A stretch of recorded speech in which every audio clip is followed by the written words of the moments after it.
Welcome to the Read and Reaction podcast. I'm your host, Nick Knudsen, joined today by Brent Rollins of Pro Football Focus. That's PFF or UGAsports.com. Brent, welcome to the podcast. Thanks for joining us for a little Florida Georgia preview today. Thanks. Appreciate it. All right, we're gonna jump right in here to the quarterback position. You knew this was coming. You predicted it before we even got on here. We've only seen JT Daniels for 3 games so far this season. What type of injury has the USC transfer dealt with, and do you expect to see him at least, whether or not he's starting on the field against the Gators this Saturday? You know, that's interesting how you ask it. What type of injury? They've said it's a lat. Mm-hmm. I mean, evidently he has some pain when he throws, or it hurts. I don't really know. It's hard to describe. That's really all you've gotten, and that he's working back to health, and hey, he's thrown more without pain this week, that kind of thing. So in terms of the actual, it's not like hey, we got a knee sprain or ankle or something that we're used to hearing. That's one that we're obviously not used to hearing. So it's been an interesting kind of follow, but he's obviously not played a whole lot of this season. And, I think he does play at least some this week, at least some. I don't know if he starts. I'm really intrigued just as much, I'm sure, as the Florida fans are for their own quarterback situation, but I'm intrigued to see what Kirby Smart does, because technically now this is the first time, if he's been pain-free for a week and a half and ready to go and practice well, this is the first time that both QBs have really been healthy since the South Carolina game. And obviously we saw JT Daniels really go off in that game too. That was one of his that was a strong game for him. But last year, Stetson Bennett, let's move on to him. Last year, he was viewed as this scrappy fill-in. He was a good story. Wow, he's actually doing pretty well for himself. The mailman, they're kind of treating him that way last year. But coming into this game in 2021, big difference from that first half of the 2020 season when I think Stetson Bennett, it's a totally different perception this year. He's really excelling so far in 2021. 100%. He's legit. And the interesting thing about it is when you think about off-season work and how football players evolve, it's not just the 5-star recruits or the high-level recruits that get better. Mm-hmm. Other guys get better too. And it's clear that Stetson got better over the off-season, got more comfortable with the offense. And especially when you look at his down the field throws, his down the field accuracy is some of the best in the Power 5. His passing grade, all the down the field stuff. Like, what they've done with him is they've evolved from a little bit of a drop back offense and screens and short passing game offense to heavy play action, heavy 12 personnel, 2 tight ends, and really just taking advantage of early down play action and attacking you down the field. And he's just hitting them. So what are some of the major differences? Todd Monken was brought in last year with a lot of fanfare in the preseason, but then once the regular season started, you obviously had uncertainty at the quarterback position, to say the least, last year. Really didn't get to see that offense live up to its potential last year. What differences have you seen this year? And I guess from the differences, it's really not that much. Like, it's not that when you look at the data itself, just looking at SEC games, and if you take out Vanderbilt, because Vanderbilt's kind of an outlier, and then also Georgia didn't play Vanderbilt last year. So you can't, if you compare it to the SEC competition last year to the SEC competition they faced this year, points per game and yardage per game are basically the exact same, but it just looks different. So what's changed this year is, number one, is they play action has dramatically increased. And to the point where they were some of the worst in the Power 5 over the past 3 years with it. Now they're in the top 10 in the Power 5 in terms of use of play action and then explosiveness off that. So that's one big difference. The other kind of elements of the offense, they're using now a lot more shifts and motions. And you see that, especially pre-snap, and using more jet motion type things, using more, hey, we're starting out here and then we're shifting our strength of our formation over here. They're now in the top 5 in the Power 5 and using shifts and motion. So those kind of things, those are 2 big areas where they've just kind of, from an analytics standpoint, but also from a play calling and scheme standpoint, they've evolved this year. Of course, those shifts in motions, very useful for a quarterback with, even though he's relatively new to the playing field in the last year or two, a lot of experience in this in terms of just being around college football. Stetson Bennett. So yeah, veteran quarterback, that's very useful for him, I imagine. Total guess here, putting you on the spot, Brent. What type of split you expecting from Bennett and Daniels on Saturday? Like 50, not a 50-50, I assume. I assume one's going to probably play more than the other. My guess is Stetson starts, and you see, much like in the South Carolina game, JT started and you saw Stetson in like the third or fourth series or something like that. I think the third series. Mm-hmm. My guess is that you would see Stetson start and then JT come in like the third or fourth series and get a series, and then just see how it goes from there. And that rotation might continue, but I do think Stetson starts. I think the rhythm is too good right now offensively, and their identity offensively as hey, we're going to run the ball down your throat. We're going to use heavy play action and hit you down the field. Like those two things, I think, mesh with what they are as a team and where they are as a team, specifically because of the outside receiver issues they've had from a health perspective. Well, and Bennett also, he can contribute in that running game but with the running backs here. Zamir White, the clear leader in the backfield so far this season, but James Cook, Middleton, McIntosh, they all contribute on a regular basis. What are your expectations out of the running game against Florida on Saturday? Well, what's interesting with the Florida game specifically is the last time Florida played, LSU literally ran the exact same play like 15 times for like 15 yards of carry. We know, Brent. Some variation of counter. Yeah, so you're probably going to see a little bit of that. You would hope that Florida has worked on defending it. But in terms of the running backs themselves, Milton is actually going to miss this game. He's had a knee sprain. Mm-hmm. Kenny McIntosh has been out with a hammy. He's going to be back. So it's going to be the White, Cook, and McIntosh rotation. But what's interesting with, you said Zamir White being the clear leader, and he has been this year. In the past, he's now 2 years removed from the ACL issues that they had early on in his career, and he's looked like a completely different back this year from a patience perspective, being able to force missed tackles. Him and Cook now, in terms of missed tackles forced, almost have eclipsed their career high in any previous season. Wow. In a whole lot less games and a whole lot less carries. So they're, especially in and off tackle and in between the tackles, a completely different game for them this year, and elevated their game a lot. So you mentioned the receivers earlier when we're talking about the quarterbacks here, but the guy who stood out most in the receiving in the passing game so far is freshman tight end Brock Bowers. What makes him so dynamic? He's basically Kyle Pitts. Like he's Careful Georgia's now. version in terms of the ability and what you want to do from a matchup perspective. Yeah.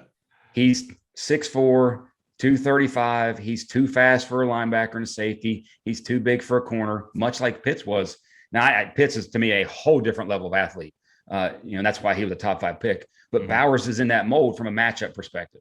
And they've used him. And from game one, by the way, game one, series 1 against Clemson, they're getting him the ball.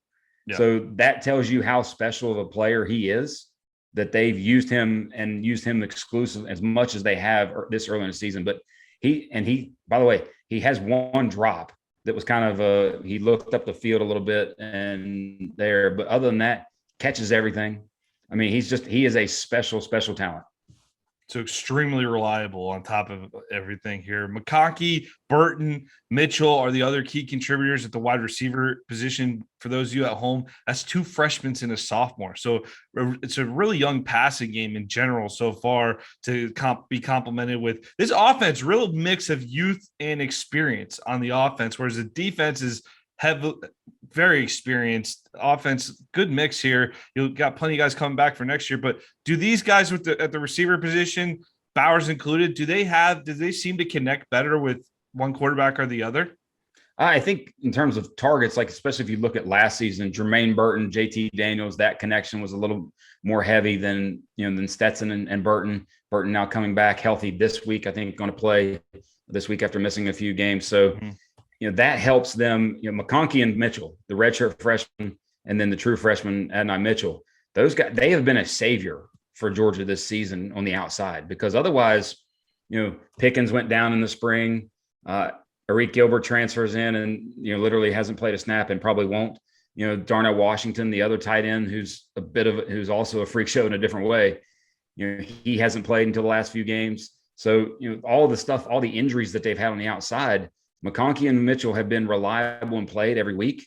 And those guys have made plays and they've developed that chemistry with Stetson Bennett. And, that's where, if you look at Georgia's offense moving forward, that's how it improves. Is one, you get Darnell Washington. So now you have Washington and Bowers at the tight end position. You can do so many things with. But two, you get Burton and then also possibly Arian Smith back this week. And that guy is a different level of speed, like track 10-1, 10-200 type level of speed. So, if all of those options are healthy, the offense can be really, really explosive. It's just a matter of they haven't had those guys on the outside, and you've had Mitchell and McConkey being those reliable targets for them all year. What's Smith been out with? His is like a knee.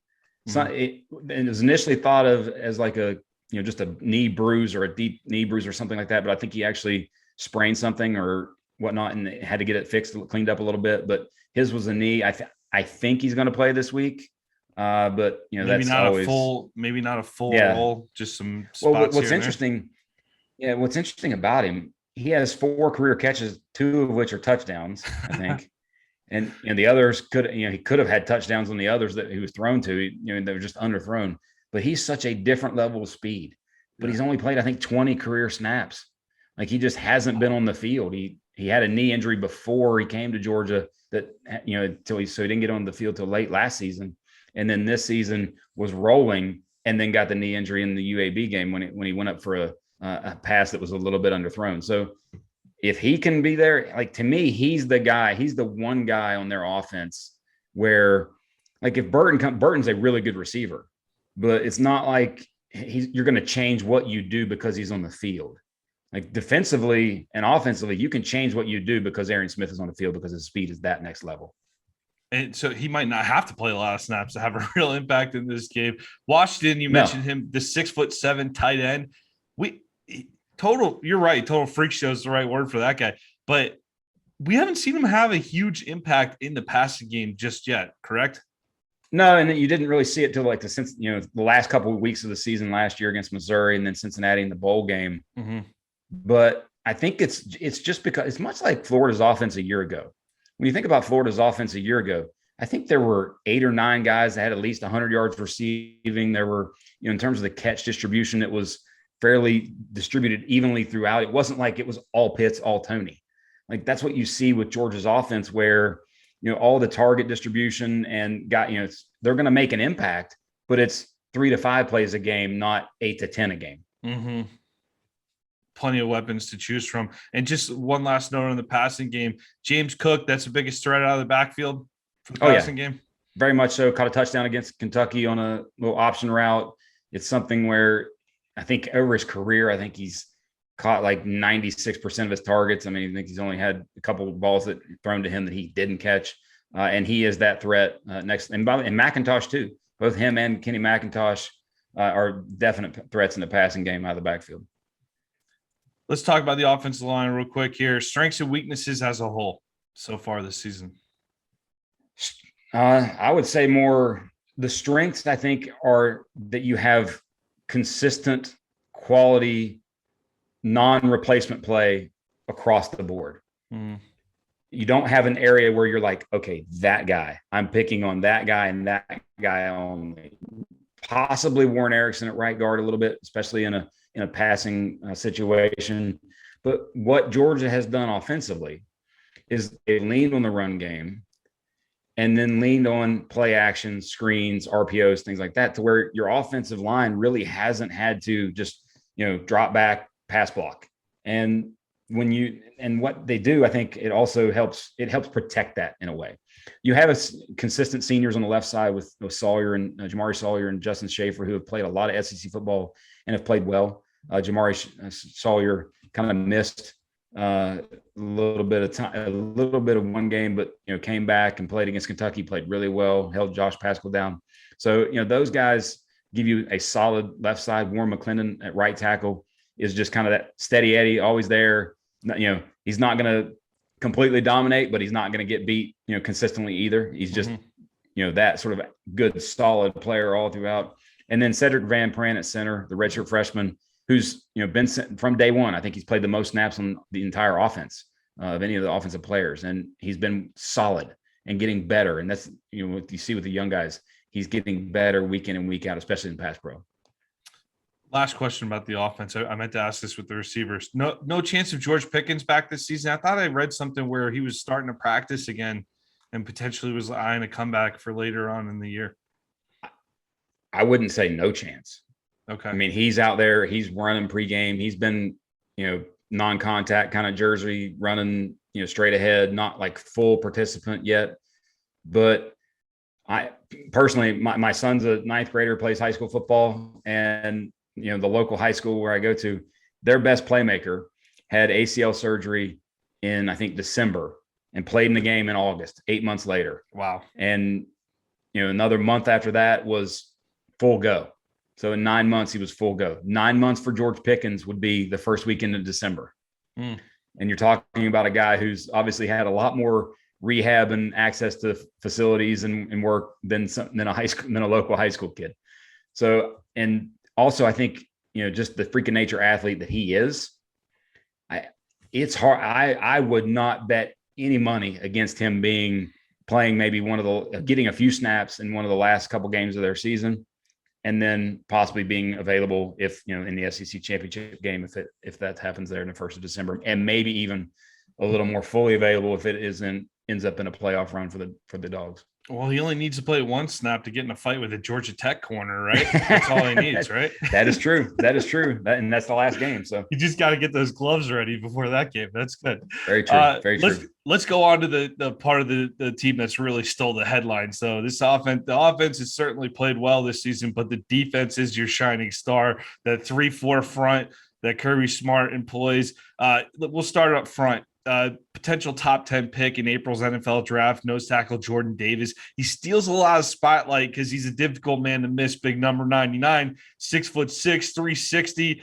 But he's flanked by Trayvon Walker and Devontae Wyatt, two guys who are also likely to be selected on the first or second days of the draft as well. But these three, they combined for 5.5 of Georgia's 24 sacks on the season, but they disrupt. They allow Georgia's super athletic linebacking core to basically do whatever they need to do. And they just do an excellent job of mucking things up to set the tone early for the Bulldogs.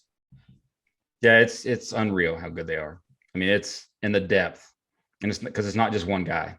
It's not just Jordan Davis. Now, Jordan Davis, there's a lot of that, Jordan Davis for Heisman talk, but recently, but you're talking about a guy who his impact is not so much one that you can see. And the reason I say that is and this is something that we at PFF have studied at the NFL level, and it also kind of translates to the college level, is when you have guys like Jordan Davis who allow you to play less players in the box on first and second down, still stop the running game, and now you've been able to commit the most resources that you can to stop the passing game as well, it makes your defense infinitely better. And that's what he does. He is a, human, triple team in terms of being able to take on blockers. And what he's done this year that he hasn't really done as much in the past with as much frequency is just make plays. And especially as a pass rusher. In the past, he was literally just there almost as a pass rusher. And if he moved it was very rare that he would impact the passing game.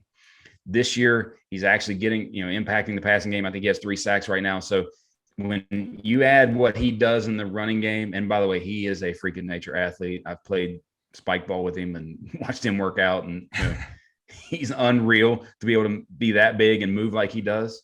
But what he's done this year, especially elevating his impact in the passing game, is next level. But what's interesting that you mentioned the names Walker, Wyatt, probably the best player you didn't even mention, and that's Jalen Carter.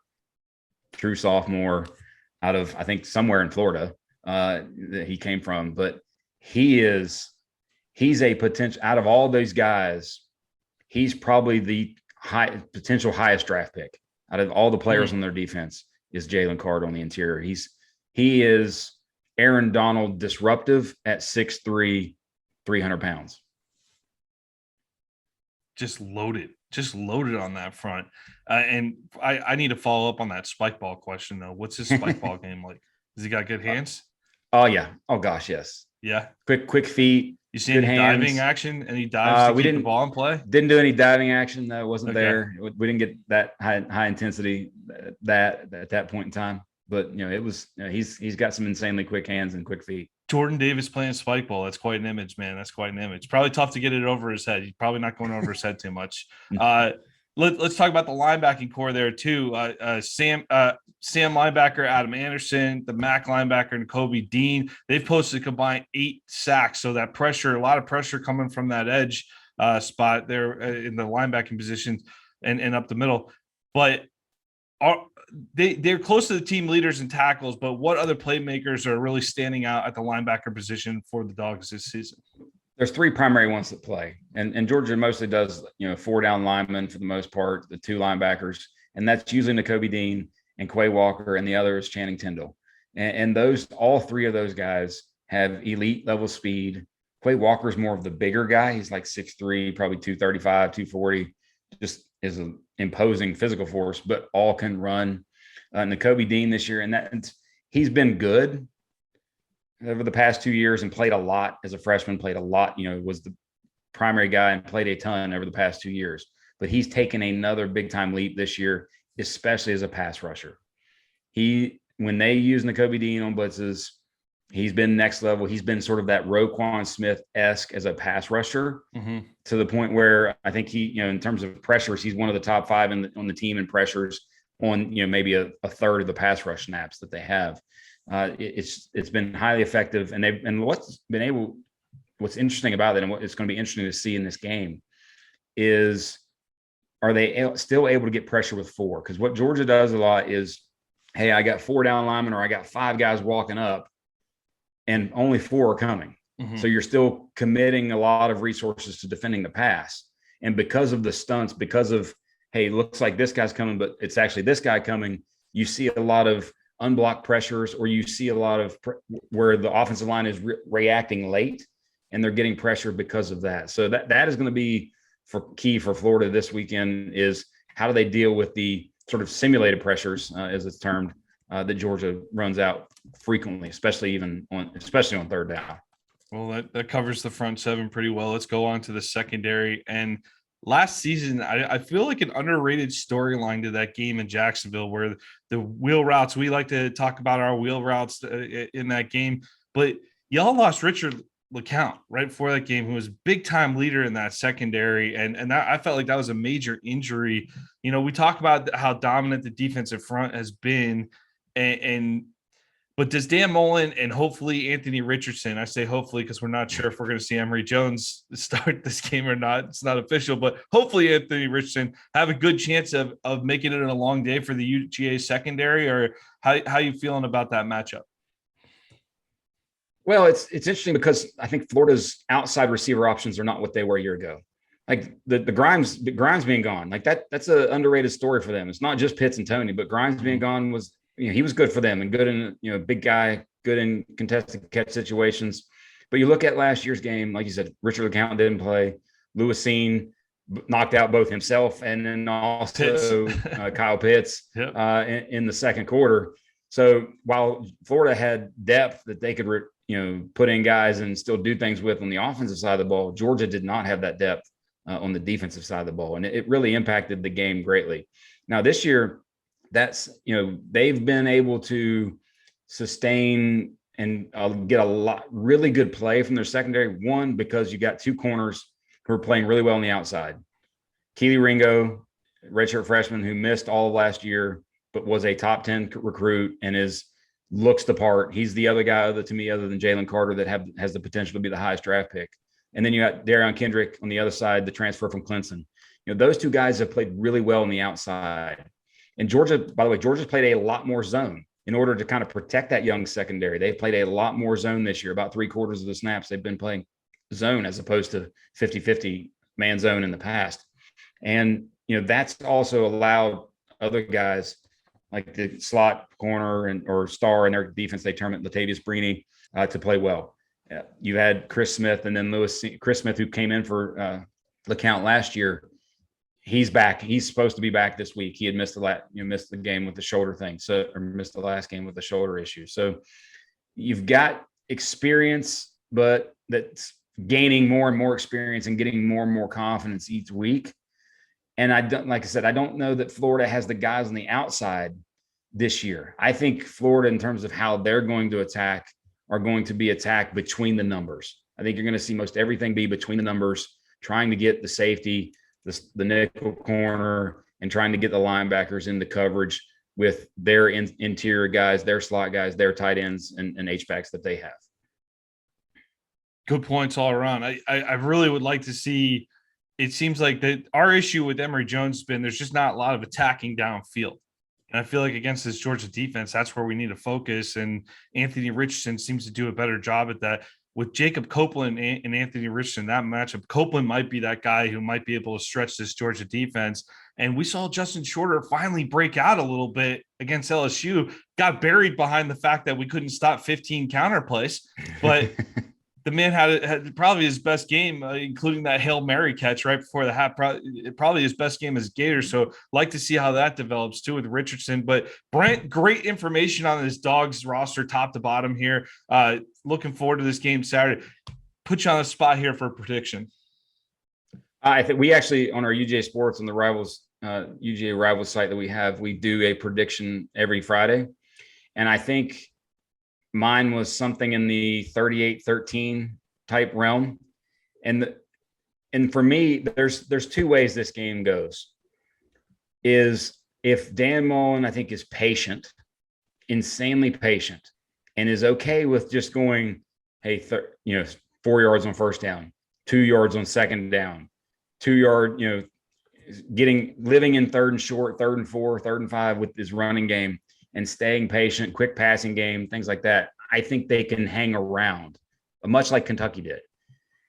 The key, though, for me is I don't know that Florida can block Georgia's front, not consistently, not for an entire game. And if I were to, personally, for me, if I'm Dan Mullen, there's two. I look at this and I'm like, okay, there's two ways I have to play this. One, slow the game down, 3 yards in a cloud of dust kind of deal, and keep my offense on the field as much as possible to shrink the game.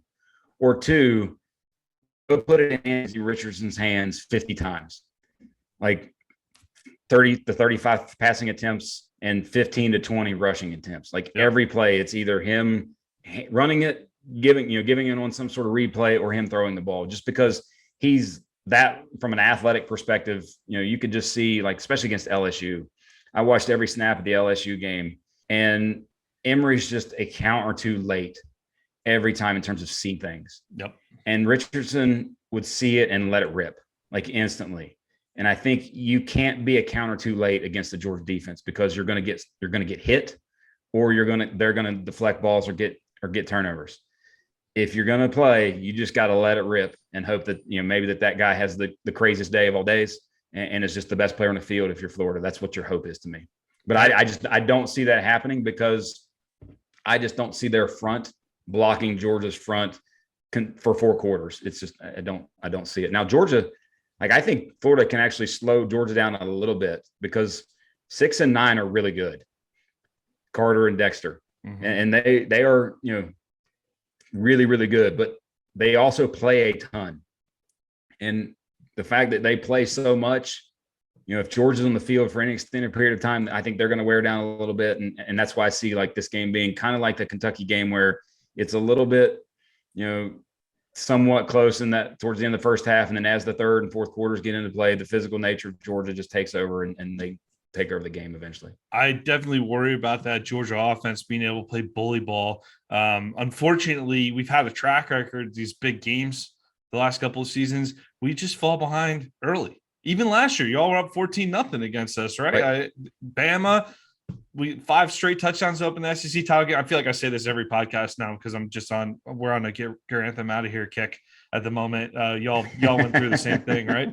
But it's 5 straight touchdowns to open the SEC title game against Alabama in December, and then 3 straight touchdowns to open up the game against them this year. Like, he can't keep playing from behind in these games. So right. I love your prescription. Dan Mullen, listen to Brent 50 times, ball 50 times in Anthony Richardson's hands, put the game in the man's hands. Of course, he's making his first start potentially against Georgia. That's a great thing to do to the guy too. But and the likelihood of him turning the ball over is high. If he'll make his mistakes. 10 wow plays, but you might get 4 turnovers. So you never know. But if I'm playing to win the game as opposed to playing to stay in the game, I think that's your chance. Yes, I agree. 100%. Good analysis there, Brent. All right, just because this is turning into a potentially special season for the Georgia Bulldogs, which even coming out of my mouth, it's just tough to say, Brent. It's just tough for us to say. We love holding that 1980 thing over Georgia's head.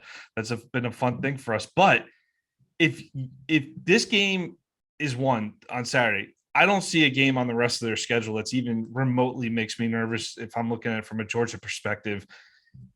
Running the table this season in the regular season here, I want to hear about that in a sec. But if you run the table in the regular season here, is the SEC? Are we going to be at a point where the SEC championship game is moot in terms of making the playoffs this year for Georgia? Couple things. One, Tennessee at Tennessee at night, probably at night. Like, that game, I think, could be interesting. Listen, by the way, they were this close to Alabama. I realized Florida beat them, but Hendon Hooker is really getting in his stride, and they've gotten their stride offensively. They had all kinds of if they can convert 3rd and short against Alabama, that game is a really tight game. So just because of the style they play, and the tempo that they play with, that I think could make it an interesting game against Georgia. But I do think Georgia, kind of much like Alabama, eventually just wears Tennessee down. But the interesting part about the SEC championship game is if you do have an 11-1 Alabama against 12-0 Georgia, as much as you would like to think that it's not going to matter for the playoff, what if Oregon's sitting there still and they somehow, I think they're going to get beat at some point, but if they somehow are 12-1 and Pac-12 champs, what if Ohio State runs the table, beats Michigan State, Penn State, and they're 12-1? Oklahoma 12-1 or 13-0, Cincinnati 12-0. When you start adding all of that into the mix, I mean, it leaves too much to chance to me. Mm-hmm. It leaves too much to a committee looking at it and being like, oh, okay, Oregon's 12-1 and a conference champion, and they beat Ohio State at Ohio State. Alabama, if they beat Georgia, you're a conference champion. Ohio State, your only loss is to another conference champion. So I could just. Who knows? Well, the real significance, they got to take care of their own business. Even if they do, like, taking out Bama in the SEC title game means no Bama in the playoff. So that's also a big deal for Georgia. But let me Hendon Hooker, he's going to overthrow about 4 wide open deep passes. So you guys will be all right. It's going to happen. When Josh Heupel gets a quarterback that can complete a deep ball consistently, that's going to be a real interesting thing up at Tennessee. I think they've been, and Hooker is playing real well. That for what Heupel inherited this year, they've been impressive. Like, even competing, I know they're getting beat still, but they're competing much better than they've been in the past. So that's 100%. An interesting point there, Brent. Brent Rollins, tell everybody where they can find your stuff. Like, I know you do podcasts, you write, you do it all, man. Tell people where they can find you and on Twitter and everything. Yeah, so on Twitter, it's at Brent Rollins. So just my name and the PhD at the end. I'm unfortunate enough to be one of those, but that's on Twitter. But UGAsports.com, the rival site for Georgia. We write a couple pieces a week. We do a thing called Film Don't Lie, myself and Dane Young, where we look at all kinds of clips and break down the game after every game. To kind of give both the video and film perspective, and then also some of the data that we have with PFF. Brent, really appreciate you joining the Read and Reaction podcast. Would love to have you on sometime again. Maybe we'll bug you around SEC title game or playoff time again. But hey, thanks for your time today. Appreciate it. Thanks for having me. All right, enjoy the game this weekend, man. You too.